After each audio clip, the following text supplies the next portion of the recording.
start with some of the supplies. This is what I'm going to use for the base of my bead embroidery. This is just a stiff white felt. You could use any kind of soft leather or pleather or foam type material, just so long as it doesn't fray on the edges and it will stay pretty durable, but is also easy enough for you to take your skinny beaded needle to go in and out of. And then obviously there's the beading needle and the Naimo Japanese grade beading thread. Glue, I'm using E6000 rubber cement glue. This is the best that I have found to work with these projects. Some of the sparkles, I'm using crystal rhinestone chain. And you can use, whichever elements you decide on.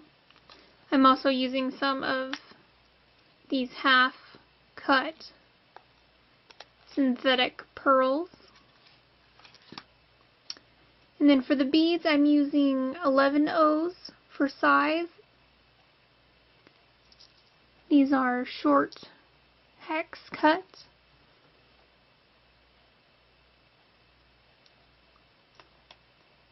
Round crystal. And opaque white pearl.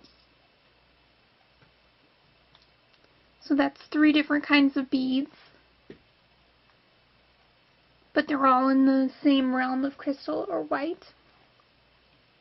And then finally you'll need some kind of backing. I'll probably be using a pleather backing. And then some ribbon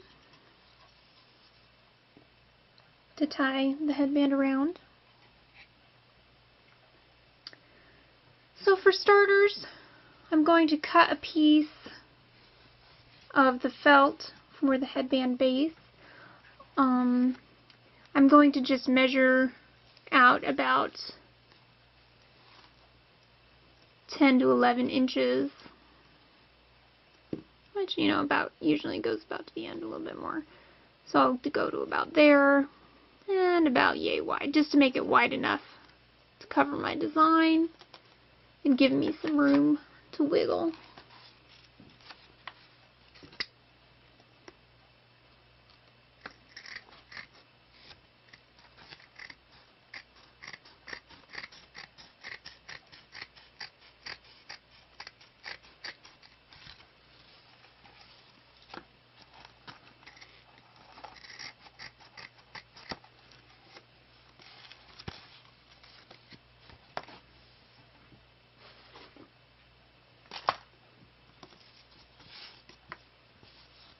So if you can imagine, that's going to be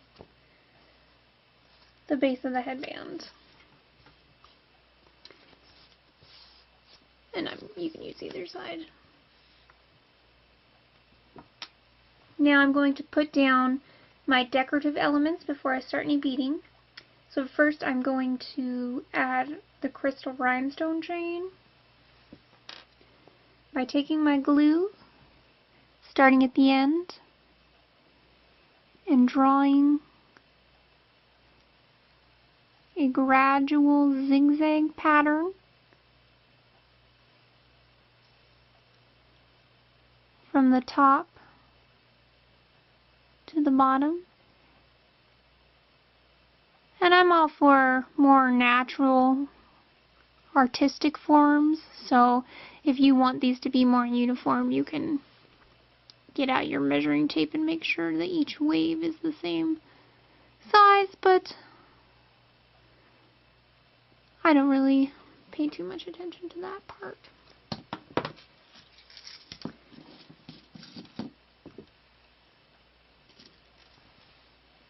So now I'm adding the back of the rhinestone chain to the glue, so the sparkle end showing, obviously. That's the part that really adds to the visual of this entire piece. And it's what we'll be beading around.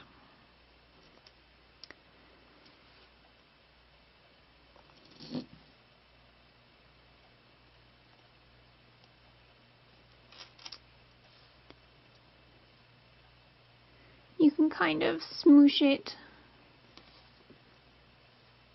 on the glue to get the look that you're going for.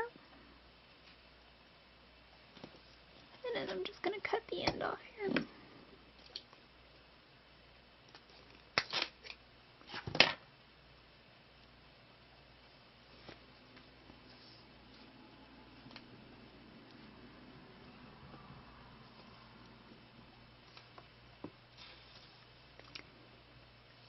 And now, in each of these valleys, in between the different waves, I'm going to add a spot of glue for the half-cut synthetic pearls.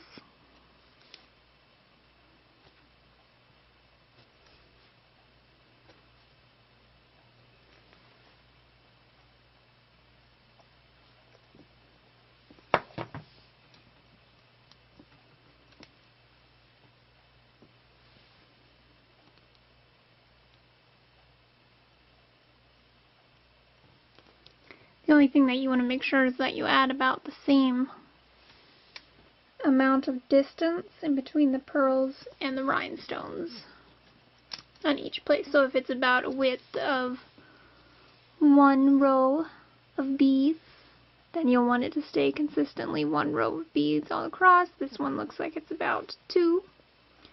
So it'll be 2 rows of beads in between the rhinestone chain and the synthetic pearl.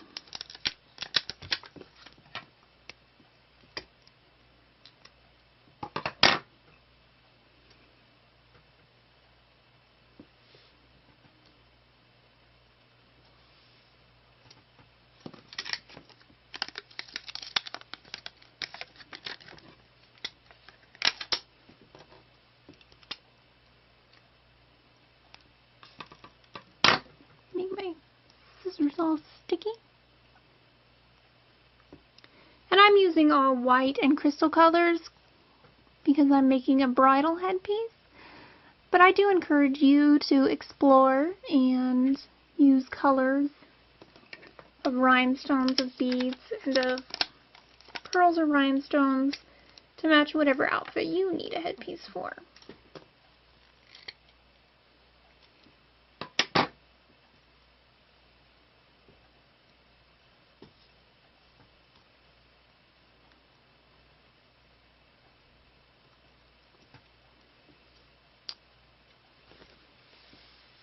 And there we go. That's the base of our headband. Now you'll just want to let that glue dry for about 15 minutes or so, and then we'll get on to the beading. Okay, so after you've given your rhinestones and your flat back pearls some time to dry, we'll go ahead and start with the bead embroidery. So to get started, I've just threaded my beading needle with a fair, nice, long amount of thread. That way I don't run short, but you can add whatever amount's comfortable for you. You can always thread it again. It's certainly not going to last throughout this entire process. So just to start, I'm going to push my needle up from the underside of the backing, right up against the rhinestones, without pulling it all the way through, leaving a tail end of thread coming out of the back side. Now I'm going to thread 3 of the opaque white seed beads. You can do 2 or 3 or 4. I prefer 3 as a good starting point.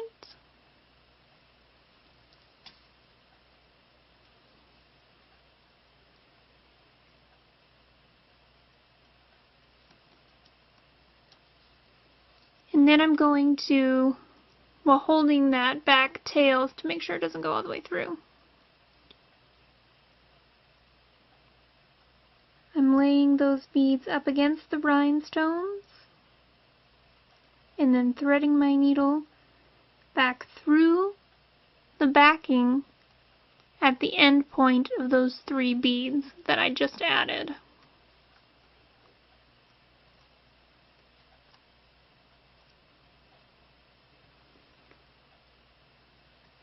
Now on the other side,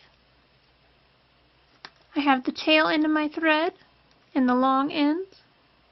It's kind of hard to see because they're white, but I'm going to tie them together in a double square knot.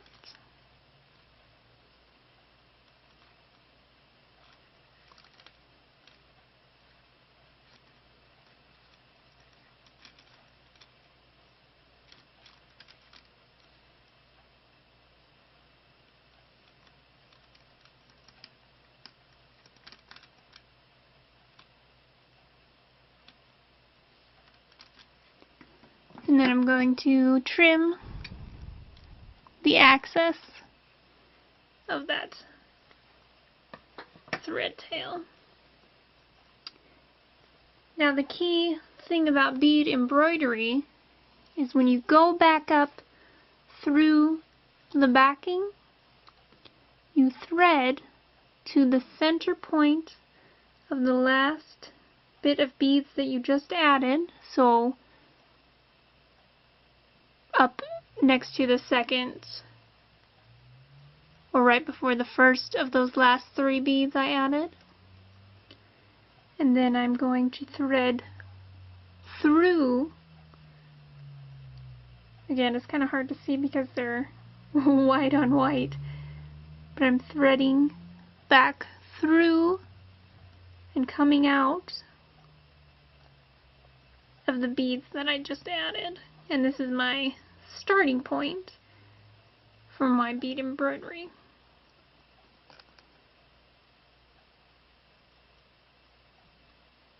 Now from this point where I'm coming out, I'm going to keep embroidering beadwork along this outside edge of the rhinestones. I'll proceed by adding 3 additional opaque white beads, or excuse me, 6, but you could add anywhere from 2 to 8.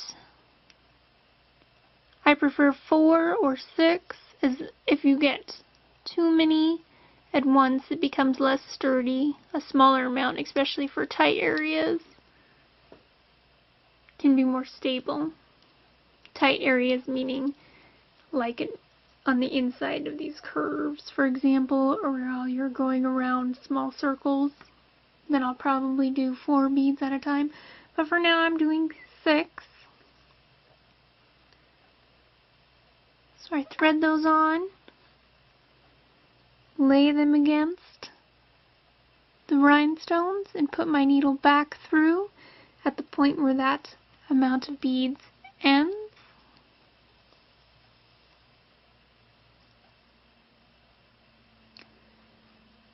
Then I put my needle back up through the center point, or after the 3rd bead of the previous 6 that I just added.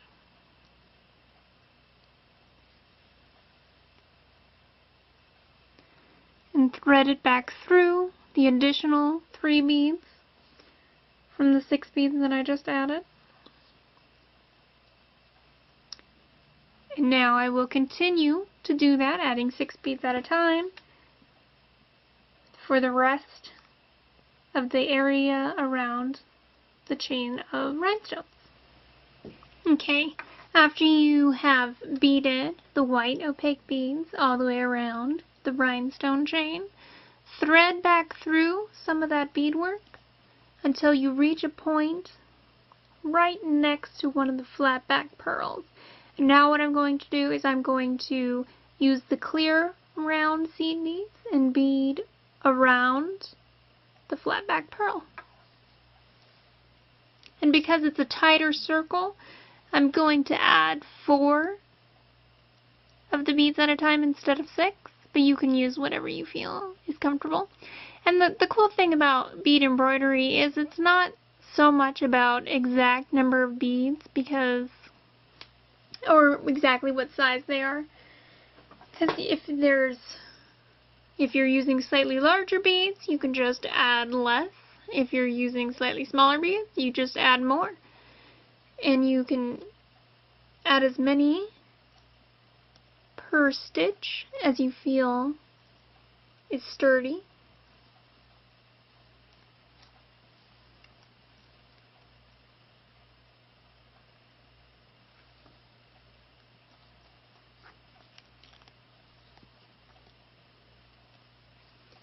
And so this is a very relaxing alternative to regular bead weaving where you have to count or follow a pattern, 2 blue beads, 1 red bead, etc.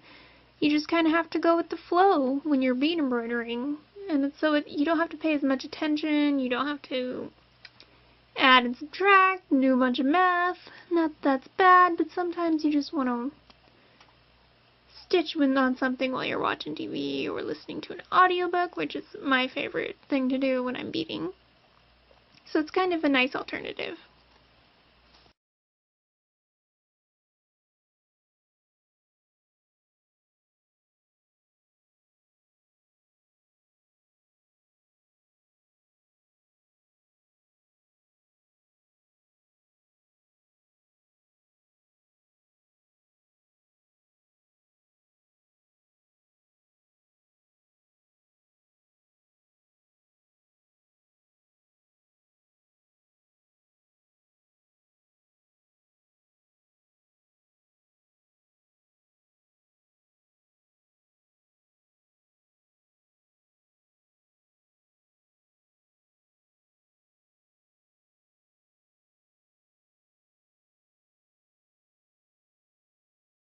So for that last bit around the half purl, just 2 beads fits, and then I thread back through the end where I started. And that creates a circle. Now what I'm going to do is embroider some of the hex cut beads around this rim, but I'm going to add them one at a time, facing outward, so like a sunburst pattern around the area that I just added where they can fit. So starting from this edge, and then I add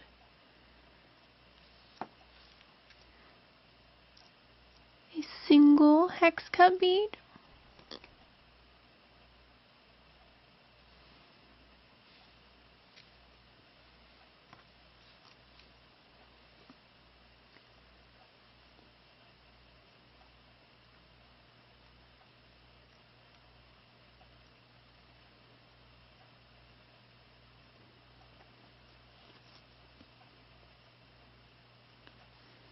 so it's facing outward,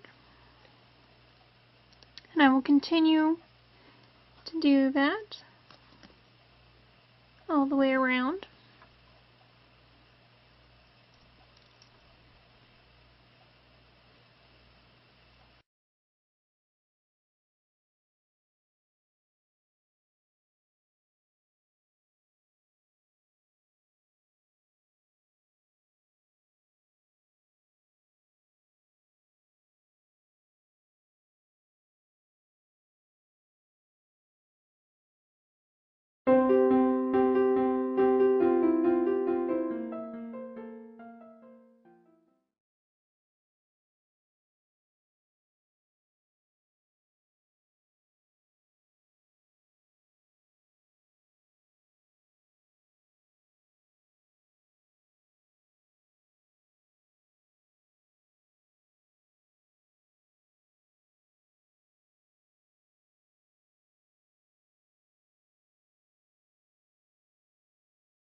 Now after I'm done adding that burst of hex beads around the pearl bead, I'm going to thread back through the white opaque beads that I added in the previous steps and do what I did with this pearl bead around all of the other ones in the design before I move on to the next step.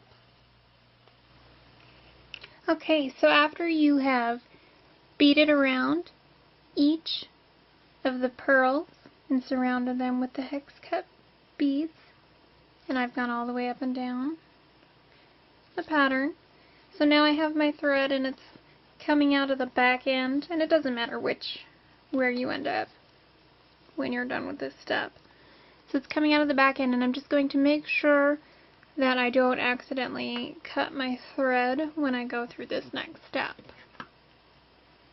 So now what I'm going to do is cut around my beaded design, but I want to leave just enough of the backing, just about the width of another row of beads, because I'm going to add one final row after I'm done cutting this out. But I want to cut it out first so that the final row of beads will cover the lip so you won't see any of the backing. And so just securing my thread to make sure that I don't accidentally cut it as I cut this out.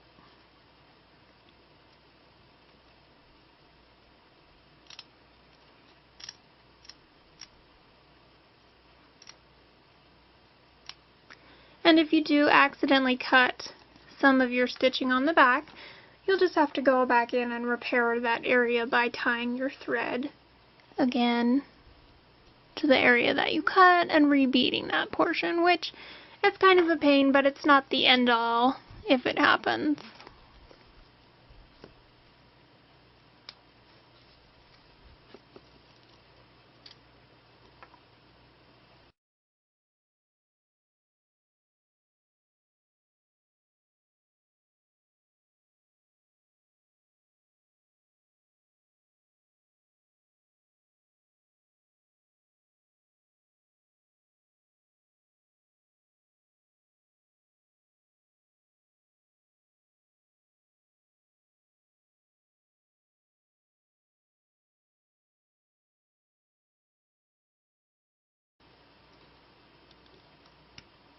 Which I just actually did that. I accidentally cut some stitching right here, so I'll have to go in and rebead that area before I can continue on to the next step. So it happens to all of us.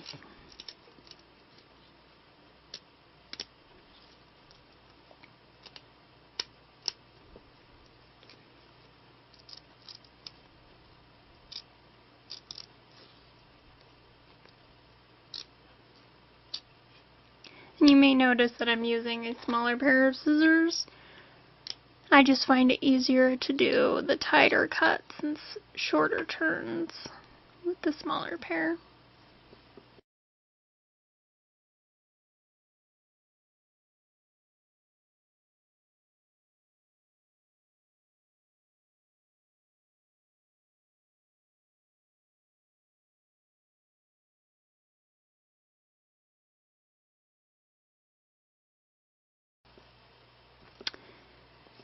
But usually I find that if I cut out my design before adding the final row, there's much less of a chance of cutting one of your back end stitches. And also it makes it easier to cover your entire backing with beading than if you try to cut around your design after you're completely done beading it.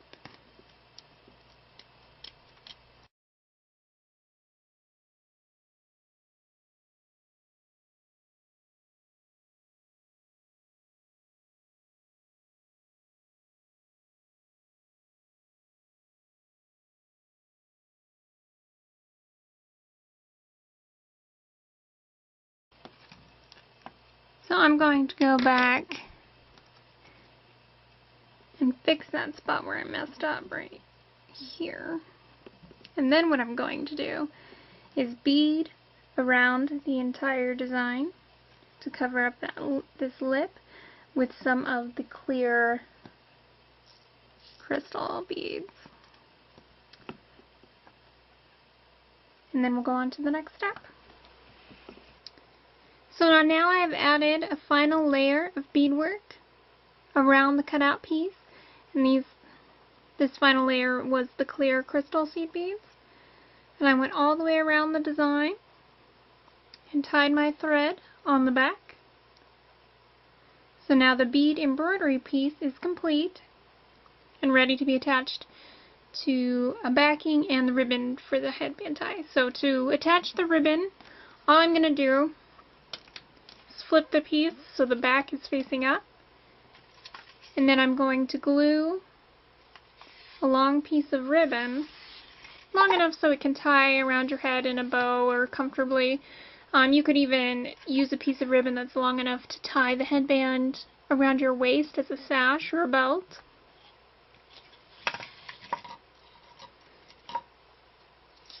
So you might want to measure the ribbon around your head just to make sure you're comfortable with how long it is.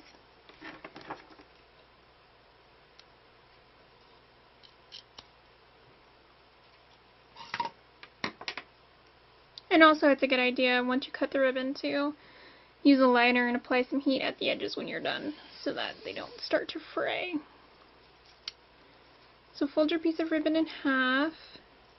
You know, there's the right side and the wrong side, and the right side of this ribbon is shiny and the wrong side is dull, so we want to make sure the shiny side shows up.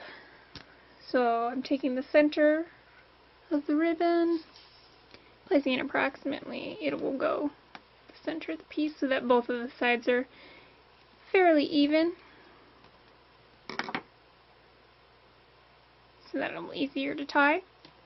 Now all I'm doing is taking some of my E6000 glue and running it down the center of the back of the bead embroidered piece.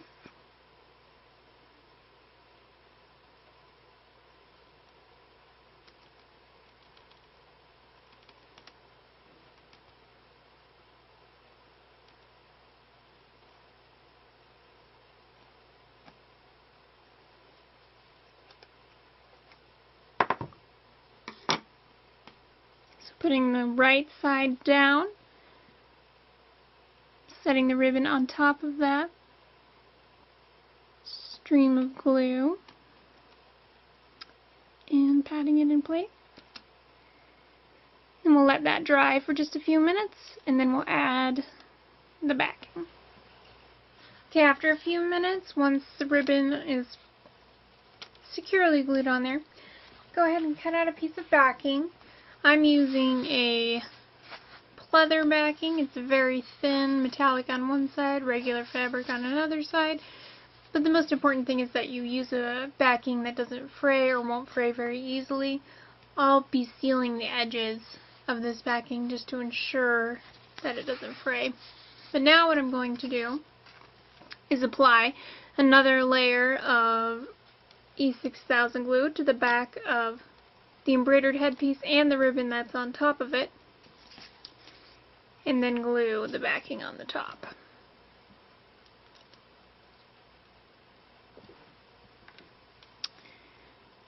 And what's so great about the E6000 glue is it's a flexible rubber cement glue, so it works good for headbands because they need to bend and shape to your head. So there won't be any difficulties with cracking or any other issues like that.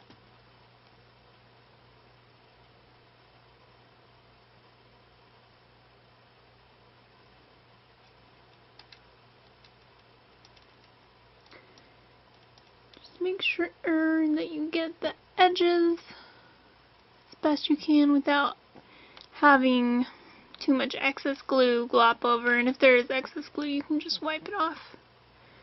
Not a big deal.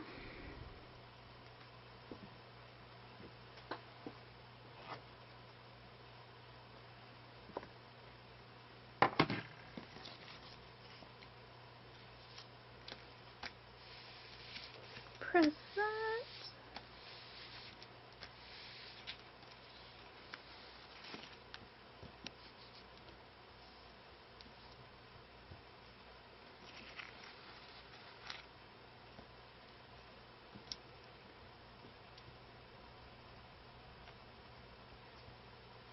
Make sure all the edges are good and attached, and then I'm going to let this dry for at least 30 minutes or more, probably about an hour just to make sure, and then I'll go back and cut the backing from the edge of the embroidery when I come back. So now that the glue has had a while to dry, I'm cutting out the backing from behind the beaded piece, just right along the edge.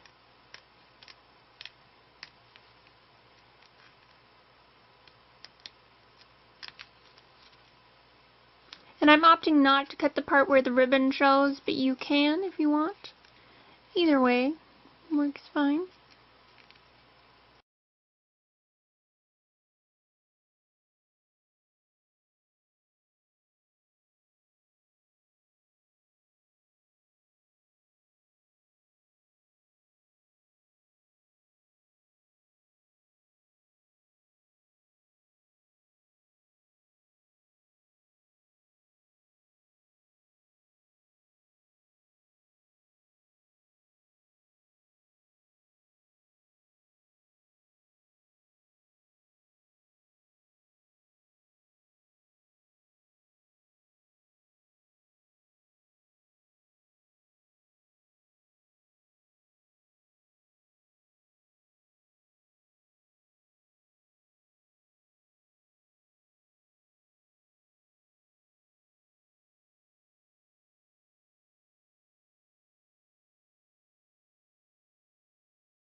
Now if you're using a leather or a non-woven material as your backing, then you won't need to worry about any kind of fraying.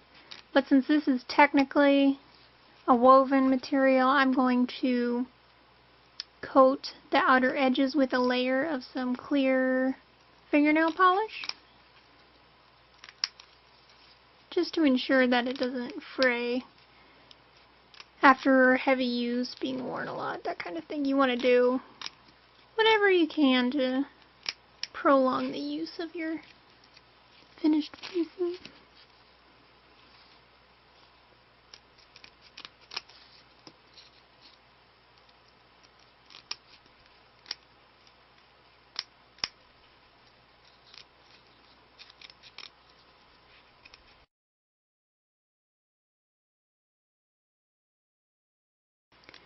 So, basically, there you have it. There's the bag. Cut to the edge.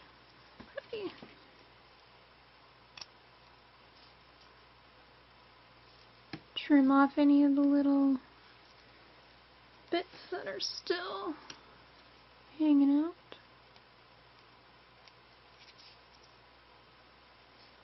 And there we go. So this can be tied around the forehead, on top of the head, or around the waist as a sash. And what I really like about these ribbon headbands versus the metal ones, not that you couldn't attach this to a metal headband if you want to, but what I do like about them is they're very comfortable. So a lot of people who have larger heads or normally get headaches from headbands, they say they enjoy these ones as an alternative. And just as an additional tip, when you're trying on your new headband, if you want to make sure that it doesn't slip, because especially if your backing is more slippery like this one, just apply a bobby pin onto either end after you tie it in when you're around your head, and it should stay in place. This is going to be part of my new 2014 bridal collection, which I'll be announcing at my website, megansbeadeddesigns.com.